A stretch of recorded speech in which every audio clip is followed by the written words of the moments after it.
morning, everyone, and I hope you had a restful weekend and also a good break. It was not a break for the commissioners at all. There were lots of activities that were undertaken by the commission. Yes, I was.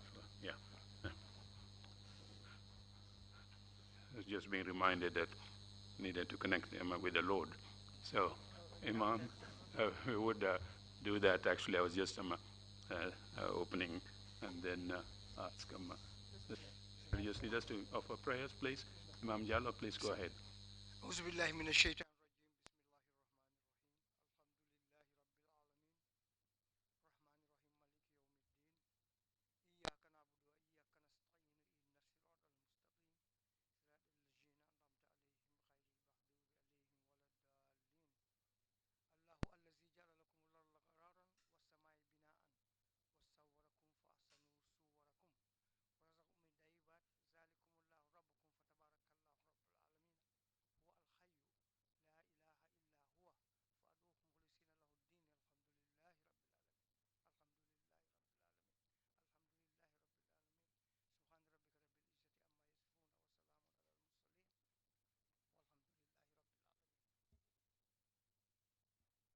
Very much, Imam Jallo.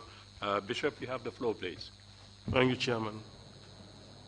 O Lord, our Governor, how excellent is thy name in all the world. We adore you, we praise you, we glorify you, we magnify your most holy name. We continue to thank you for this nation, the Gambia.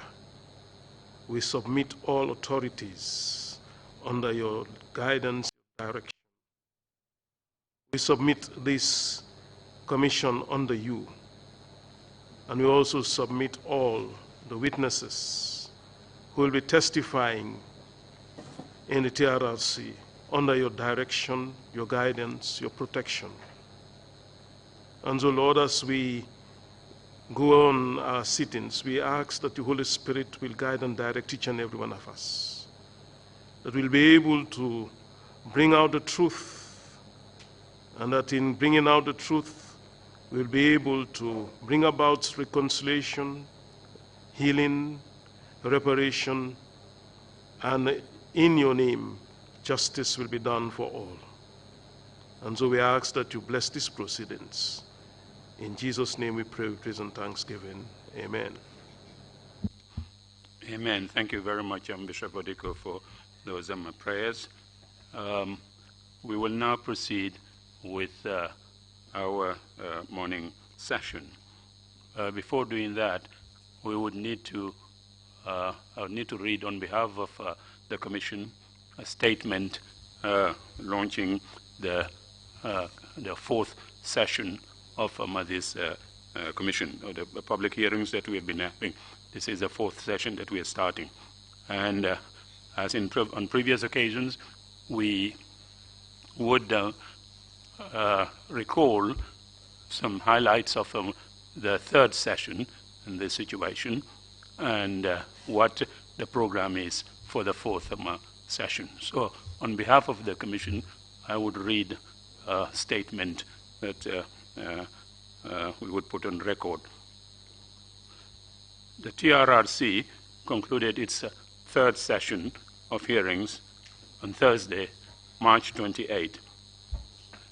18 witnesses were heard during this session, bringing the total number of witnesses appearing before the Commission so far to 43. 7 of them women. In addition to some senior military officers, 2 sitting civilian ambassadors testified before the Commission during this session. The hearings are focused mainly on the November 11 and the Korosise incidents, but testimonies were also heard concerning circumstances surrounding the July 22nd, 1994 coup.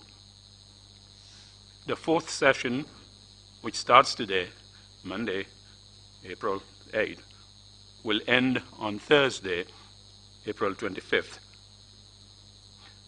As we start this fourth session, we expect to hear more testimonies on the November 11th and the Korosise incidents. Our work plan for this session includes the possibility of hearing testimonies from persons who have been adversely mentioned by witnesses in the hearings since the hearings began on January 7th, 2019. We wish to inform the general public that all persons who have so far been adversely mentioned have been or will soon be served with notices of adverse mention. Barring voluntary offers to appear and testify, some of these individuals will be invited to appear before the Commission and, if necessary, subpoenaed to do so. The end of this fourth session will be close to the beginning of the month of Ramadan, during which the Commission will suspend hearings. However, committee work, investigations, outreach, and other important activities will continue during the month of Ramadan. While most of the hearings during the third session focused on November 11th, witnesses or witness testimonies heard during that session have helped the Commission build a fuller picture of the circumstances surrounding the July 22nd, 1994 coup. In particular, the testimonies have thrown much needed light on the institutional failures, policy lapses, and poor judgment. We have also heard testimonies suggesting a swift disillusionment within the ranks of the July 22nd coup makers that culminated in the tragic events of November 11, 1994.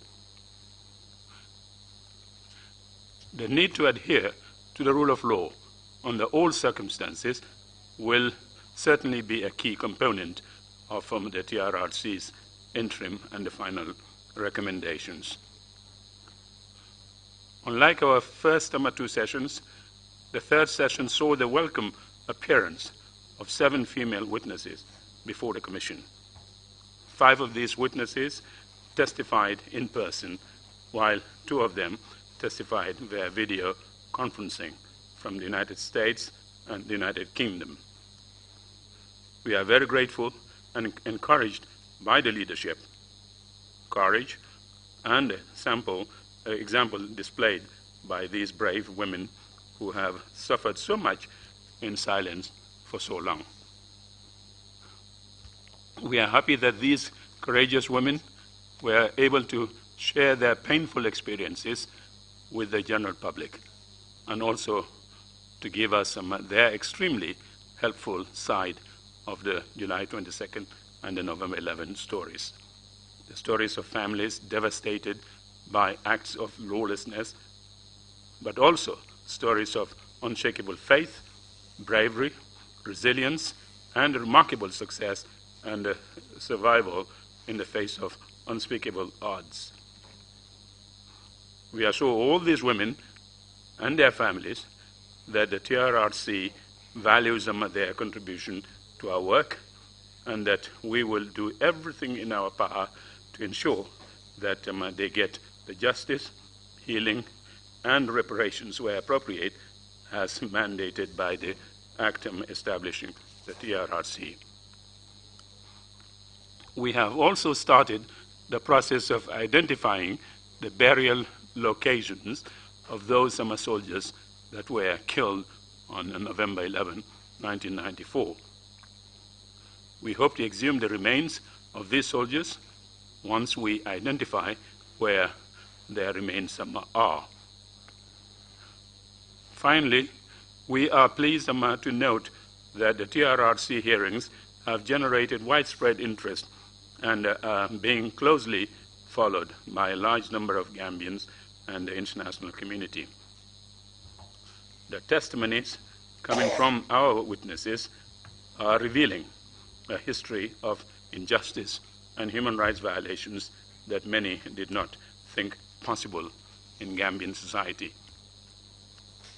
We assure the general public of the Commission's abiding gratitude for their kind support to our work and the victims and their families. We remain resolute in our determination to execute and fulfill our mandate to the best of our ability and ultimately to assist our dear country on this difficult path to justice, healing, and reconciliation. As always, we continue to crave the public's continued support, understanding, and prayers. Thank you, and that's the end of the statement on behalf of the Commission as we proceed. Council, are we ready with this morning's witness? Good morning, Mr. Chairman. Good morning, Commissioners. Good morning to members of the audience. Yes, we are ready to proceed. The witness is in the waiting room. May I please proceed to get him? Usher, kindly bring in the witness, please.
Microphone, please.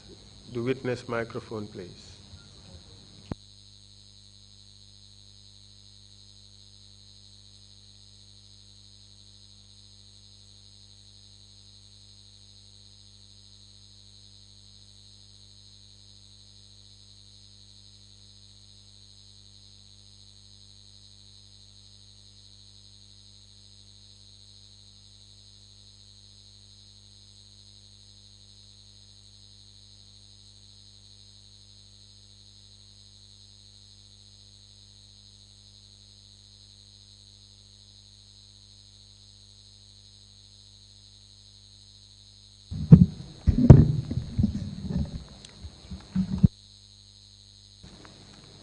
I, Lamin Senghor, Do swear that I will speak the truth, I will speak the truth, the whole truth, and nothing but the truth. nothing but the truth. So help me God. So help me Allah. Thank you. Please take a seat, Mr. Senghor.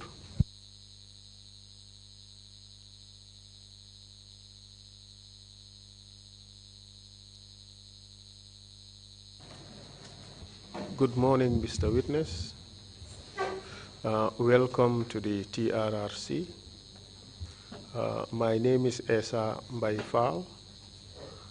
We have met previously. My responsibility today is to assist you to deliver your testimony before the TRRC. Do you understand? Very well, sir. You would recall that during our previous meetings, I had indicated to you that you have an obligation to speak the truth before this commission. Do you recall that? Yes, Council. This morning as well, you have taken an oath to speak the truth. Is that not the case? Yes, Council. May I remind you that under the laws of this country, lying on the oath is a criminal offense called perjury. Do you understand that? Very well, Council.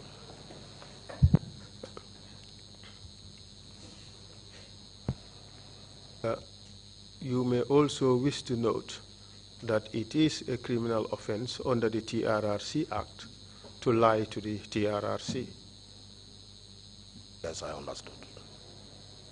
I therefore expect that the testimony you give before this commission would be truthful.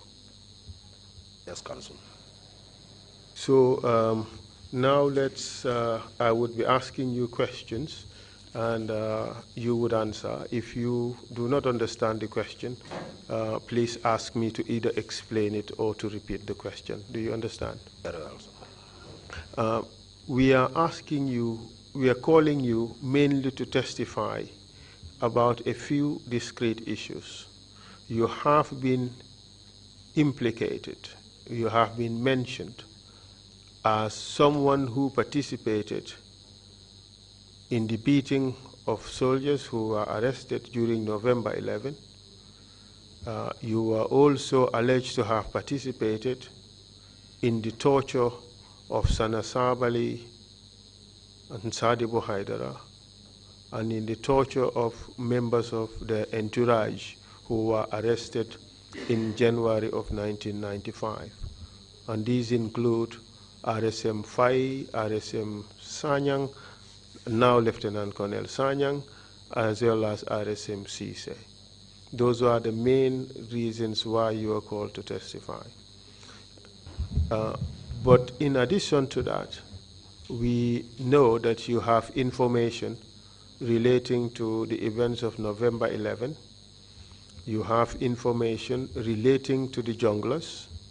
You also have information or you have participated in the work of the NIA and the work of the drug squad, which participated in a lot of torture. And we would want you to talk about those issues as well. Do you understand? Very well, Counsel. Good. So let us start now. Kindly give us your full names, please. My names are Lamin Senghor. Are you known by any other names? I have a nickname those days in the army. My home name is Pa. In the army, I used to be called the assassin. Your name at home, nickname at home, is Pa Senghor. Yes. But in the army, they call you the assassin. Yes. Assassin meaning killer, right? Yes. Kindly tell us your date of birth, please. I was born on the 17th June 1973. Whereabout? I was born in Bakau. Where did you go to school? I was part of the first batch of Bakau Newtown Primary School, but we were housed in Bakau Primary because then the school complex was not ready. So in 1985, we were moved to where the present school is, but the same year I was transferred again to Albion Primary School where I sat my common entrance. You thereafter went to St. Augustine Secondary School, correct? Yes, correct. And you finished your secondary school in 1991? That's correct. All right. So when did you join the army? I joined the army in the same year, 1991. When did you finish your training? It took almost 6 months because the training was supposed to be around 4 months, some weeks. But in our last 2 weeks, the British then made an assessment, that is the final exams. Then they realized that most of the batch failed, and they cannot afford to release all of us and select a new batch. So decided to back squad us, that is, taking us back to the first 2 weeks of the training. Ultimately, you finished the training in 1991. Yes. And in which company were you assigned to? I was assigned at Yundum Barracks. The company then was Eco Company. And who were your commanders? Then I found Sub-Lieutenant Sow, Sub-Lieutenant Edward Singate. The company sergeant major was Jibril Sey, late now, and the company commander was Momodu Baji. Do you recall where you were in July 22nd or July 21st, 1994? Yes, I was at the barracks. Kindly tell us what happened there. I was part of a platoon to be headed by Sana Sabali, who were to reinforce the soldiers at the airport who went on guard of honor. Yes, proceed, please. So while we were there, we received a call that for us to stand down.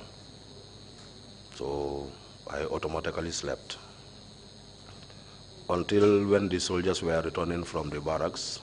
Because of their noise and shouting, I wake up again. Then we were falling, the whole battalion, everybody was falling.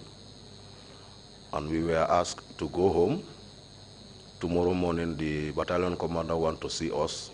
That is battalion master parade without arms. So that rang a bell in me. What were you supposed to do in that parade, the guard of honor at the airport? So in case there was an attack, their intention, so in case it have fulfilled, we were to reinforce them. Reinforce who? Those who went on guard of honor. What were they to do during that guard of honor? That was the day they planned the coup, 21st. So when it failed, and going by what we were told to fall in the following day without arms, that rang a bell to all of us. And what, by that you suggesting that it sent a statement, it sent a message to all of you. And what was that message? How I understood it was, maybe we will be arrested the following day. They have their list. Without arms, meaning some people will be more stronger than us who are not armed. So there and then they can go by their arrest through the list they have. So after that meeting, that parade, you suspected that on the next day, some of you would be arrested? That's correct. And who gave you that information? The boys told us. In fact, the RSM announced the parade, RSM 5, that the battalion commander want to see us, the Nigerian, Colonel Odu. Okay. But your team, you were under Sana Sabali, which was a reserve team to go and reinforce those who were at the airport should they, or in the event that they started the coup. That's correct. But you received information to stand down. That's correct. Okay. So what happened after you were asked to go home? That afternoon, that period and the morning, what happened? Before we left the barracks, word was being circulated that Edward Singate asked us to come back by midnight. Those days he was my platoon commander. So I personally went to him and told him that, well, for me I cannot come back because I was penniless at that time. I have to pay double fares from Yundum to Sarakunda, Sarakunda to Bakau, so I can't make it at that time of the night. So he gave me a $25. Those days, that one way will be $5, $2, $3 from Yundum to Sarakunda, $2 from Sarakunda to Bakau. So meaning he can only spare me $10 out of that 25 and make strong emphasis that I shall return his change the following day, that is the $15. He was that broke? Not that.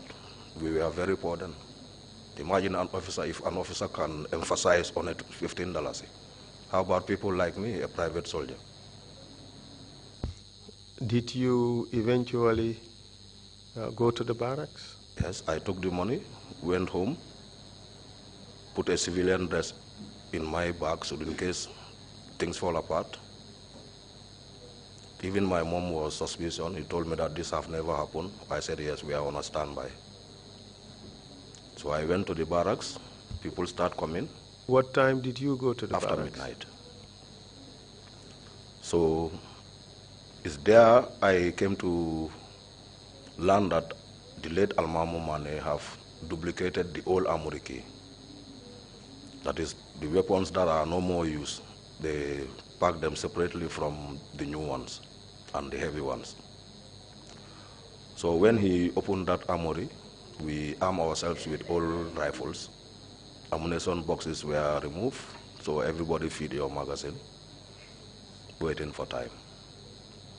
So early in the morning, there was no driver to be seen, and all the trucks, like it was like they steered the steering wheel till it ends, then they lock the steering wheel, so nobody can drive those trucks.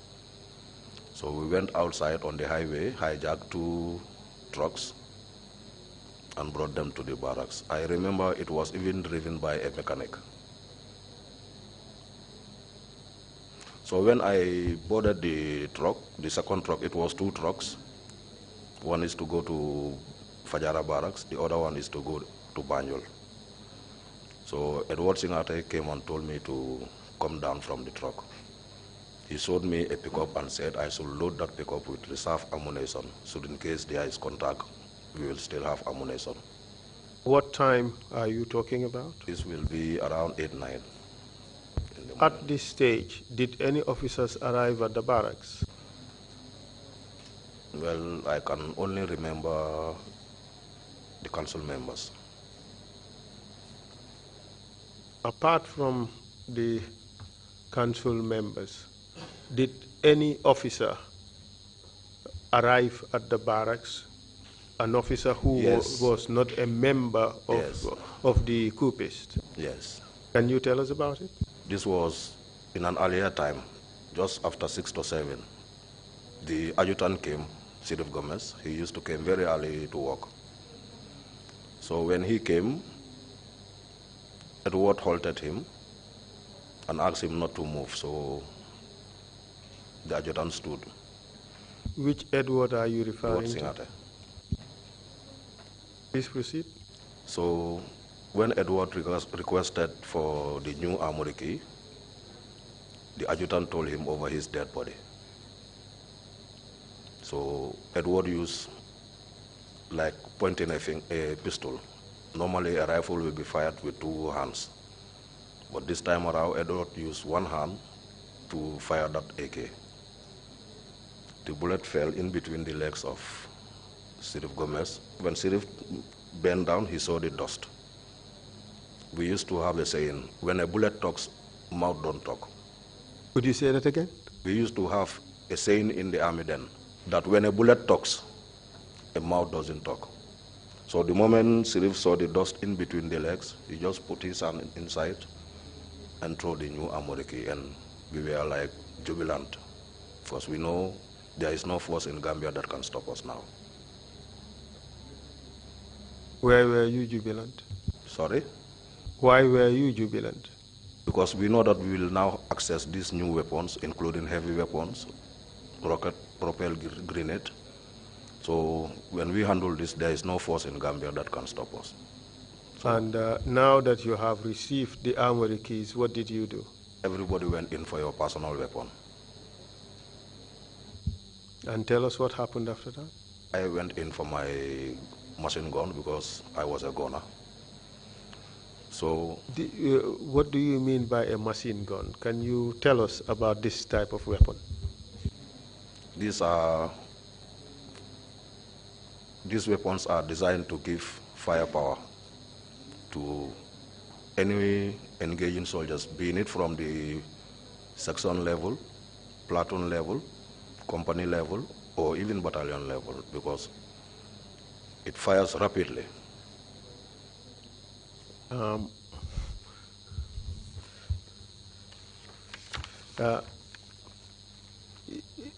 You said a machine gun. Yes.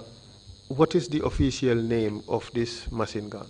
It differs. You have other machine guns that are called LMG, light machine gun.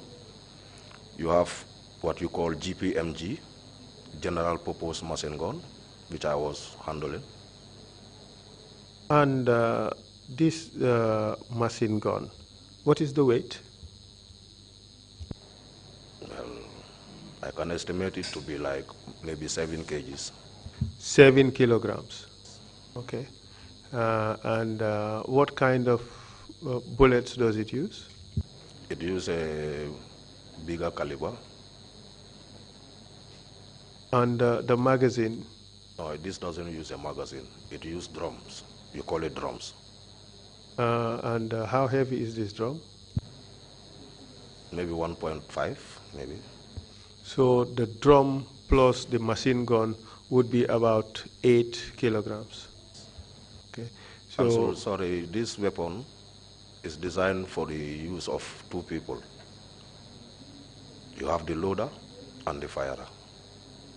But this, that is when it is actually being operated. Yes, that is how it is made. It is to be used by 2 people. A loader and a firer. Can you give us, can you explain what would be the responsibilities of the 2 people, the individual responsibilities One of the will 2 be people? firing the weapon, while the other one will be loading for him, because it is in a belt from the ammunition. So if it is not controlled, it can jam in the chamber. So this one have to be controlling the belt, so that the belt will be entering the cartridge smoothly while the firer is firing. But even at that, one person can still operate it. Yes. By using one arm to control the belt. Yes. All right. So the need for another person to support would just be to change the belt when one belt finishes, to load it pretty much. Not actually. Mostly the firer will do that. The loader's responsibility is only to make sure the belt enters the chamber smoothly. And if the firer can't do that, the need for another person wouldn't be there. It's very minimal. Very minimal. And certainly it's not just to carry, because it's about 8 kilos, yes, at most. All right. So this is the weapon that you took. Yes. All right. And tell us what happened after that. What happened after that, when I boarded the truck and I was asked to come down by Edward Singate, he instructed me to load a pickup with reserve ammunition in case of contact. So they left the barracks before me.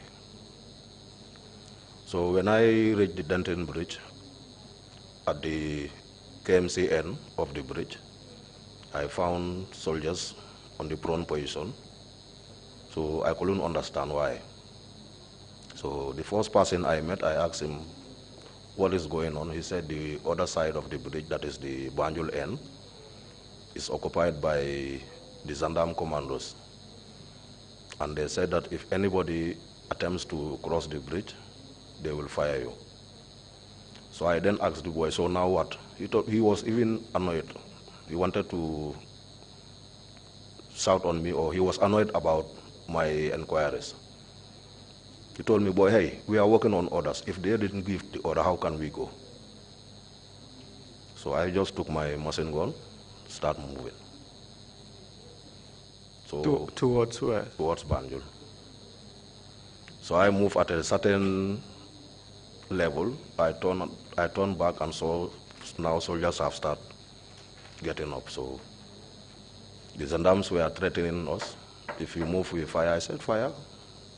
If you fail, I fire.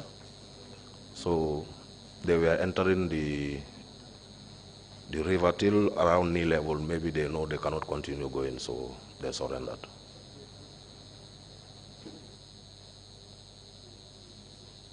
So you're suggesting that you went kamikaze along the road towards Banjul, and you threatened the gendarmerie with your machine gun? No, they threatened me to stop. If I don't stop, they will fire.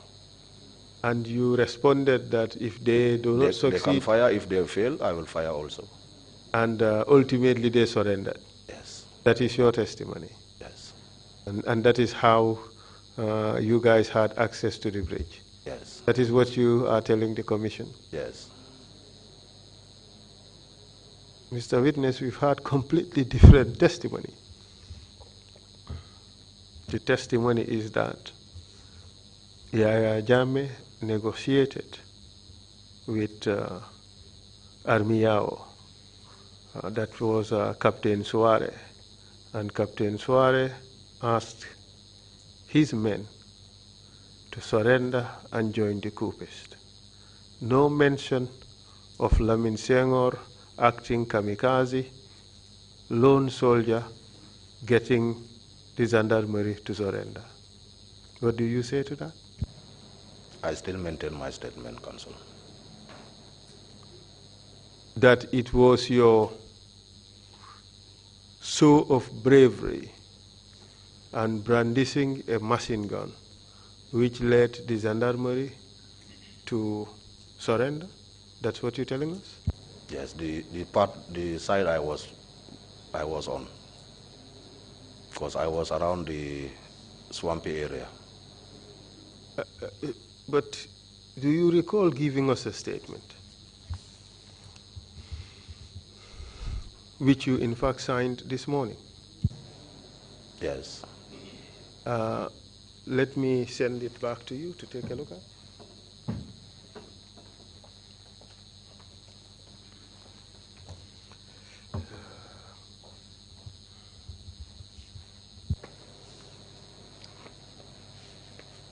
Is that the statement? Yes, this is my statement. That's the statement you signed? Yes. This morning? Yes. Go through the pages and satisfy yourself that this is in fact a document?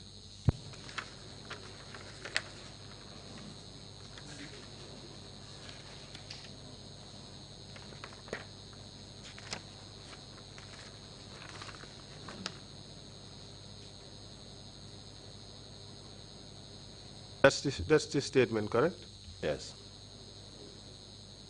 Yes, Mr. Chair, at the end of his testimony, we would ask to put in the statement as part of the record. We would give you the exhibit number if you so agree to add it into the record. Agreed. Thank you, Mr. Chair. May I draw your attention to paragraph 4, please, of the statement? Yes. And I will just read out the relevant excerpt very quickly. You said somewhere in the middle of paragraph 4, that is page 5 of the statement, and I read the sentence starting with, then we departed. They then departed before I finished loading the pickup. It's in the middle of the page. Can you see it? Yes. And you went on to say as follows, and I quote, they then departed before I finished loading the pickup, and I later caught up with them at the Combo side of Denton Bridge. Full stop. That's correct, isn't it? Yes. That's what you told the investigators. Yes. Then it went on to say, I asked the one soldier who I cannot recall about what was happening, and he told me that the gendarmerie commandos were on the other side of the bridge and wouldn't allow them to cross. After some negotiations between our leaders and the leaders of the gendarmerie, we finally crossed the bridge and were also joined by the gendarmerie, unquote. That's your statement, isn't it? Yes. So this story about assassin walking along the road, lone soldier brandishing a machine gun, telling those soldiers that if you shoot and don't succeed, I will shoot, and that led them to surrender, is in fact not true. Yes. Why are you telling us that story? knowing fully well it's not true?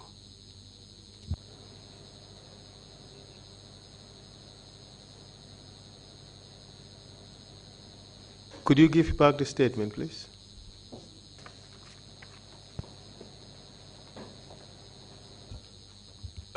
I again warn you that this is not a circus. You have to be truthful. If you're not truthful, you could land yourself in trouble. So continue with your story. What happened after you crossed the bridge? We headed to Banjul and arrived at the grave, the Christian cemetery. We found another batch of gendarmes. This time around it was headed by Alaji Martin. So it was very easy for Lieutenant Jammeh to convince Alaji Martin. Then Alaji Martin instructed his men to surrender. Proceed, please. Then the group was divided into two. One headed by Lieutenant Jammeh, and they used the Marina Parade Road. The other group was headed by Edward Singate, that took the Independence Drive. So I was part of that group.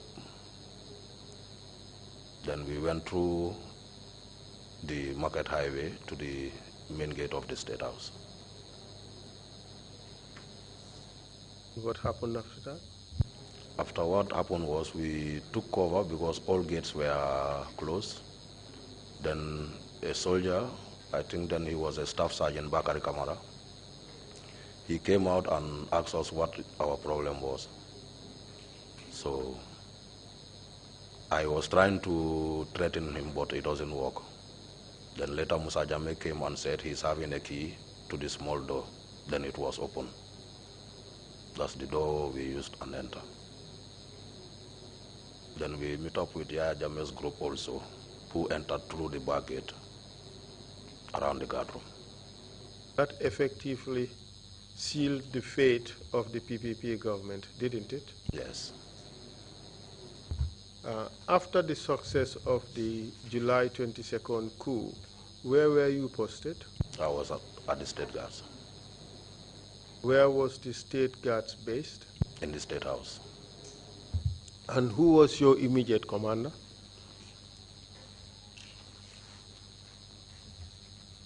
I think, if I have it right, it was one Lieutenant Mendy. Papo, they call him Papo. If I could recall. He was the first State Guard commander after the takeover. By November 1994, where were you based? At the State House. Do you recall the events of November 11, 1994? Yes. Before we get to that, let me take your mind back a little bit to July 22nd. From the bridge, how did you manage to reach State House in Banjul? By foot, we walked. You walked all the way, carrying your machine gun? Yes. How many drums did you carry? I removed all and arranged the belt and placed it in my haversack. Rambo style, correct? That was Rambo style, correct? You have the belt over your neck and your shoulder as depicted in Rambo movies, correct? Correct. In fact, that is a way of reducing the weight, isn't it? Yes. And that's the way you would normally do it. Yes. It's in fact a little more frightening to your opponents, isn't it? No, it can also help me not to use the loader. The loader can do something else. So that makes it easy for one person to operate this machine gun. Yes. It's convenient, it reduces the weight. So because of that, you were able to walk from, where did the vehicle drop you off in July 22nd? Just before where I found those soldiers. Which would be Kamalo or Denton Bridge? No, it's Denton Bridge. Okay. So you walked all the way to State House? Yes. Good. So now let's talk about November 11th. I have been asked by the technicians to hold on a second.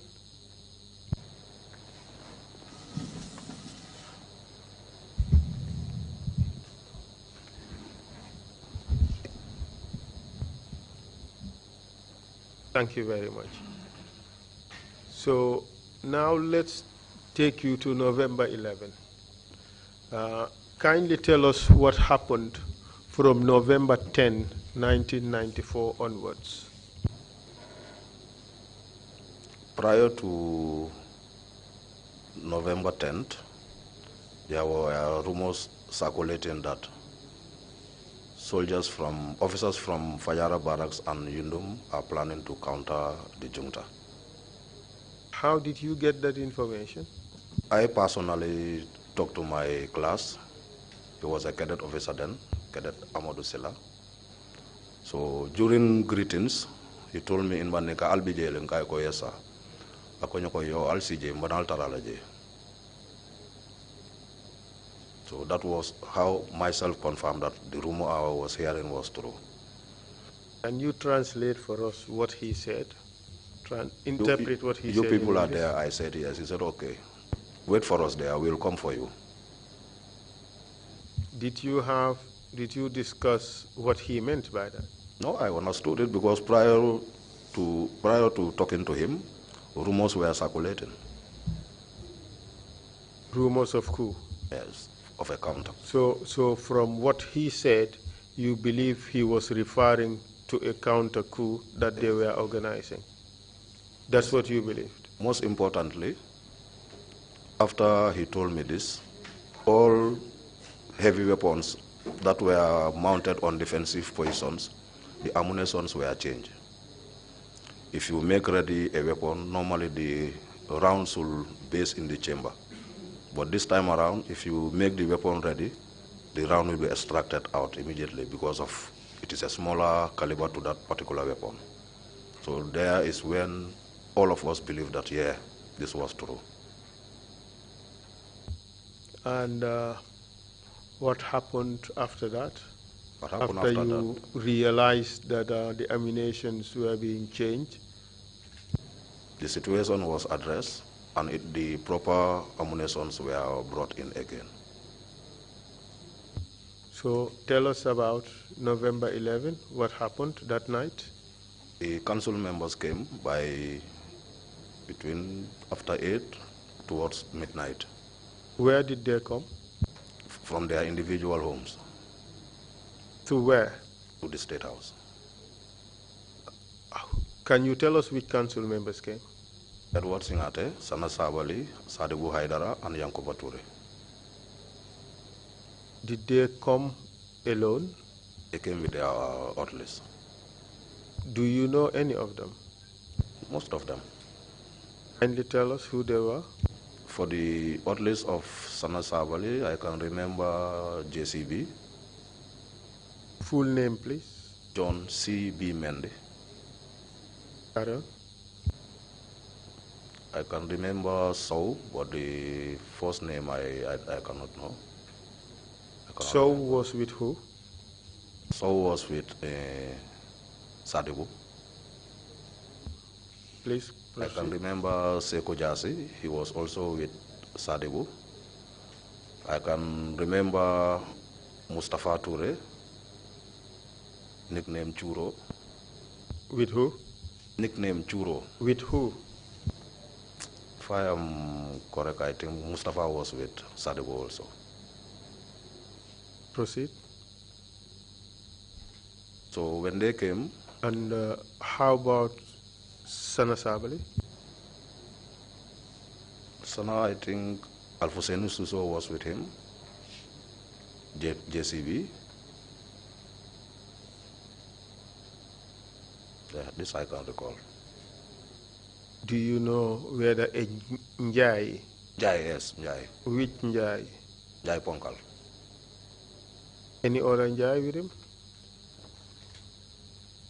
There used to be another Njai Baba Njai.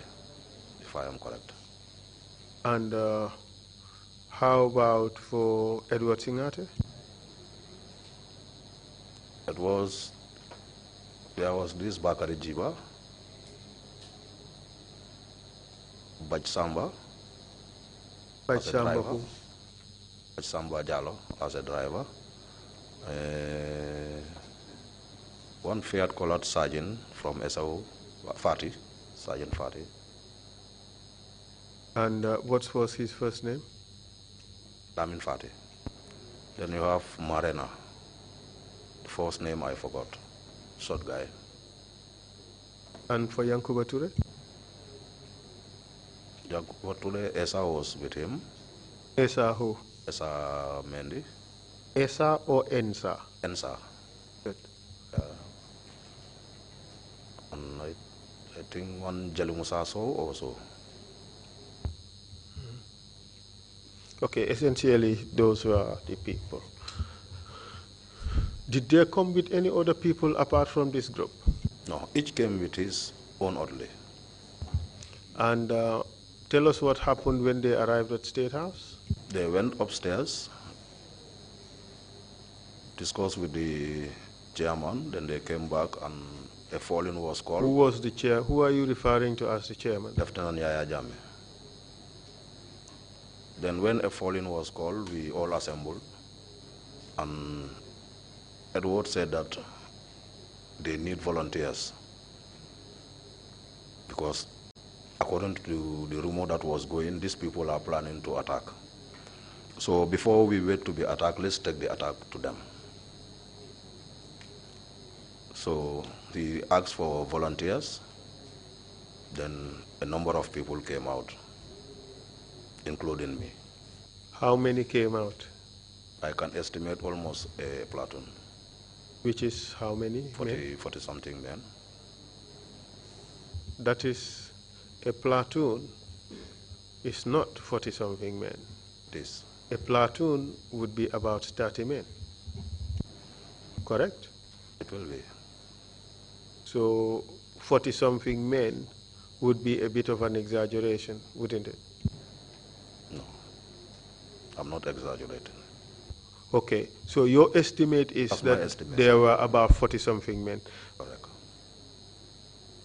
Does this group include the council members and their orderlies? So these 40 something men, where did they come from? They are all state guards. All the state guards volunteered? Yes.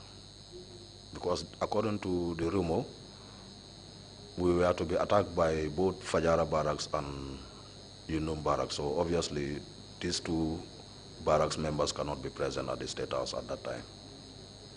So you and your colleagues volunteered? Yes. So what happened after you all fell in and decided to volunteer? What happened? We moved towards Yundum barracks via Banjulunde. And did you at any point in time take weapons? Yes, I was with my personal weapon. And tell us how that happened, how people got armed? Everybody is with your arm. Nobody shares weapon with another. So whereas if the weapon is not with you, it will be in the armory. And you are the only person who is authorized to sign out that particular weapon because it's your personal weapon. On this particular occasion, did you sign out weapons? My GPMG. Could you say again? My GPMG. Did you guys have to sign out weapons at for this particular occasion? No, I particularly don't need to sign out because I'm always with my weapon. Could you explain what you mean by that? I mean, I particularly, on that particular day, I don't need to sign out a weapon because I was already with my weapon. From when? From the armory. When did you take that weapon from the armory? This was well before the council members came. Tell us what time. Like I said, the council members came by between 8 onwards, but this weapon was with me throughout the day. Throughout the day, you carried this weapon? It was with me. If it is not used actively, I will put it under the mattress in the guard room. Like if I want to go somewhere. It's not such a big weapon. It is a weapon you can put under the mattress. It's a big weapon. But how can you put it under the mattress? Yes, it's possible. Anybody who doesn't want to go out with your weapon, you normally put it, especially on the bed that you slept on. It will be under the mattress. Show us by demonstration, show of hands. The length will be like this. So obviously you can just raise the mattress and put it under. Even though if somebody is passing can know that there is a weapon, especially of that caliber. So did it have a tripod or it didn't? It did. Did you have the tripod mounted or you didn't? No. So you just carried it like a normal gun? It is bendable. You can bend it. If you want to use it, you have to open it. Normally, how would you fire such a weapon? In the prone position. What? In the prone position. What is that? Educate us. Lying down, normally. So that's the only way. That's the way you normally. No, that's not the only way. You can fire it on the move also. And it's not a problem firing it on the move.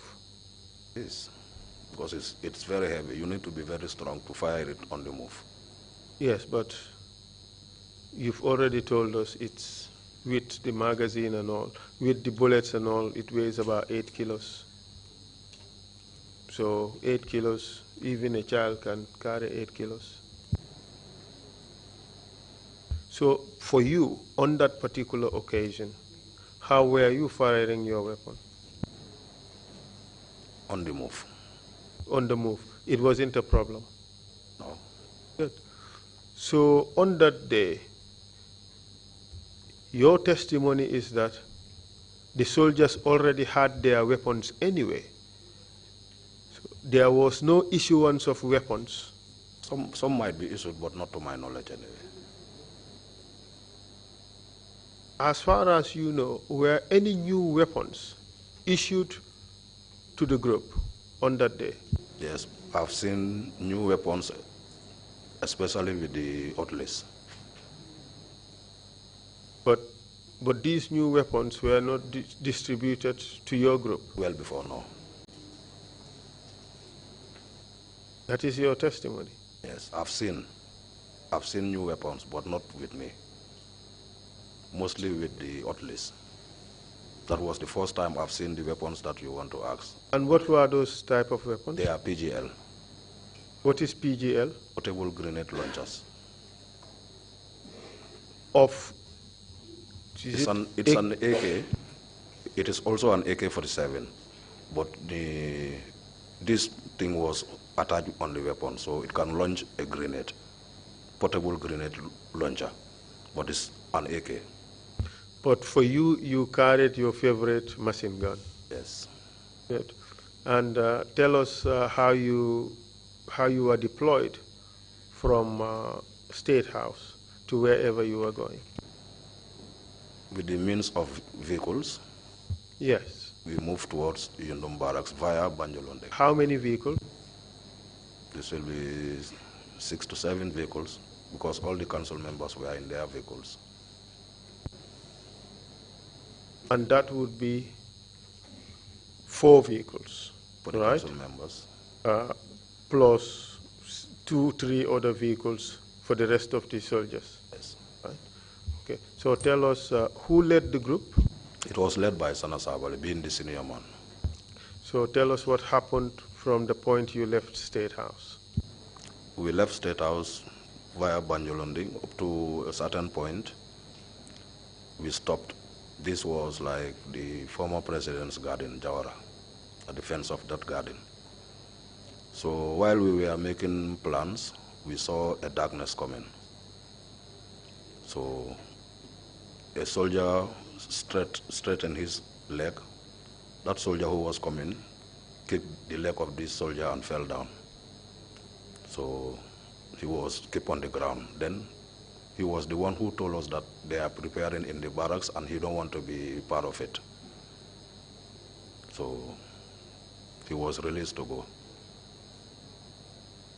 And I was instructed by Edward, me and another soldier called Yunus Abari, to go and make a recce in the barracks. What do you mean by to make a recce in the barracks? To simplify it, surveillance.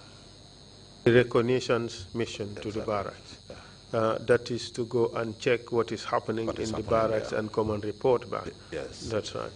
Did you go at all? Yes, we went. On our way, we saw that similar darkness. You know, in the darkness, if you see an object, especially a human being, you will know that there is something there. So we saw another one. I and Yunus Abari took cover. We applied the same method, and we got that soldier also on the ground. This soldier became somebody I knew very well because he calls me uncle because the mom is the same tribe with me. And he told me that he's also going away because he don't want to be part of what is happening in the barracks. So I advised him not to take the road leading to the right because taking the right will take you to Banjulunding and he might fall in the trap of the council members. So I advised him to take the road on the left and he escaped. Then we came back, we saw movements in the barracks, we came back and gave that situation report. So I even recommend to use the back gate going to the primary school. And then what happened after that? And we all advanced towards that location and entered through the back gate going to the primary school.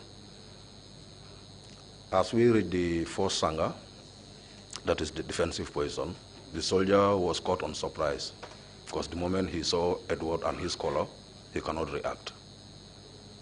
So he was disarmed together with those we found there. Then we replaced the sentries with our own personnel, that is the people that came from State House. That's the method we use and disarm everybody within the barracks and place in our own sentries. Then all these sentries who were arrested because we didn't trust, so we just, put all of them in the cells. And what happened after that? What time, in fact, what time did you arrive at the barracks? This will be maybe shortly after midnight. Okay, so what happened after the sentries were arrested, changed, and the arrested sentries put in the cells? What happened after that? The lights in the barracks were put on off, and we waited. For some time, when going to the barracks, either coming from Brikama or Combo N, you have to go in either left or right. If you are coming from Brikama, you enter through the left. Coming from the Combo N, you enter through the right. So the moment we saw lights, we automatically knew that there is a vehicle coming. So everybody took position. This was a blue Pajero. I was inside around the guard room area. So the moment the person arrived, he alighted the vehicle and said, "Gentlemen, are you ready for my operation?" So Sana Sabali responded, that sharp, small voice, "Yes, we are only waiting for you." The guy froze. He cannot even act because he didn't. Who was this guy? This was Lieutenant Basiru Baro.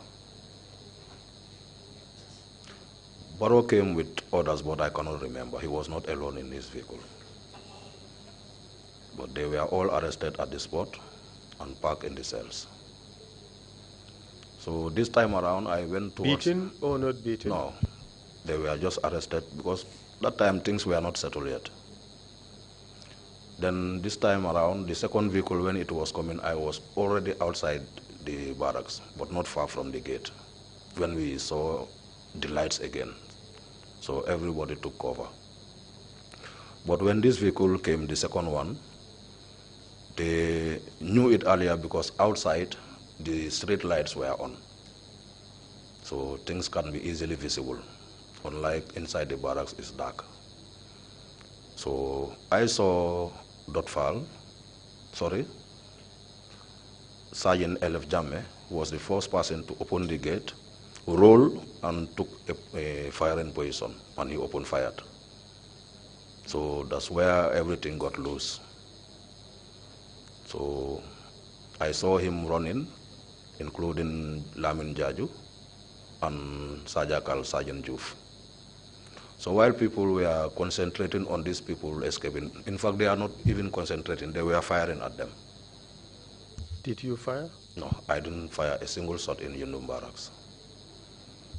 Okay. So because of this, it helped me to detect somebody. He came together with that vehicle, and he was almost gone. Hadn't been, the boots were not outside, I wouldn't have seen him. Where exactly did you see him? This was on the highway. There was a neem tree that was cut, but it have started bringing new leaves. So the guy took cover in these leaves. So when I saw the boots, I know that this is a soldier and it's not safe for me to go in front of him. He might be armed. I presume he might be armed. So I came through his legs, follow his body with the muzzle of my weapon up to his head. I just touched the head, then he turned around. When he turned, I recognized him and I was even surprised. I told him, "Class, what are you doing here? You are a clerk, you shouldn't be on operations." But I turned my back to see whether people were watching at me. I know that yes, they have seen what I was seeing. Because the moment I make the action, people concentrate on me. And who was this person? This was A.J. Dabo, Abdullah J. Dabo. I regret that up to today because if they didn't see me, I would have let him go because he's my badge mate. Take this story again. Tell us what happened after LF and Jaju ran away. How did you detect Abdullah AJJ Dabo? I saw combat boots. I saw a combat boots and I know that this must be a soldier. Where did you see the combat boots? The combat boots was obvious, but the body was already inside that bushy tree. So you're saying that he was hiding in the shrubs. That's yes. What you're saying? Yes. And that his boots were visible from where you were standing? Yes. And then what did you do? So when I know that there is nothing can be done. No, from the moment you saw the boots, you did not see the body, but you saw the boots. Yes. What did you do? I came through his back, follow from his boots going to his upper body. When I reached the head, I touched the head with my muscle, with the muscle of my weapon. So he turned around. That's the time I recognized him. And you recognized him as who? A.J. Dabo. And what did you say to him? That, what are you doing here? You are a clerk, you shouldn't be on operations. But it was like, it was late for me. It was an unfortunate situation anyway. So you arrested him? I arrested him. And you handed him over? Correct. And what happened to him when you handed him over? He was also detained where the rest were. Did they beat him? Not in my presence. Nothing happened to him? At that moment. At that moment? Yes. Until he was handed over? Until he was taken to the cells? Yes. Nothing happened to him? Nothing happened. He was your class, you wanted to save him, but you know that others were there, they saw you and him. That's your testimony? Yes. Mr. Chairman, it is 5 minutes to the first break. So if the commissioners want to ask questions, they may. Otherwise, I can push it, or I'll just leave it here until after the break, and then I continue with the questioning. Would you rather stop at the moment? Or? Yes, I'd rather stop here in the absence of any questions from the commissioner. Commissioners, if you don't have any questions, we would take a 30-minute break, and when we come back, you resume your question in council. Thank you. Is that okay? Thank you, Mr. President. Splendid. Thank you. Meeting is adjourned.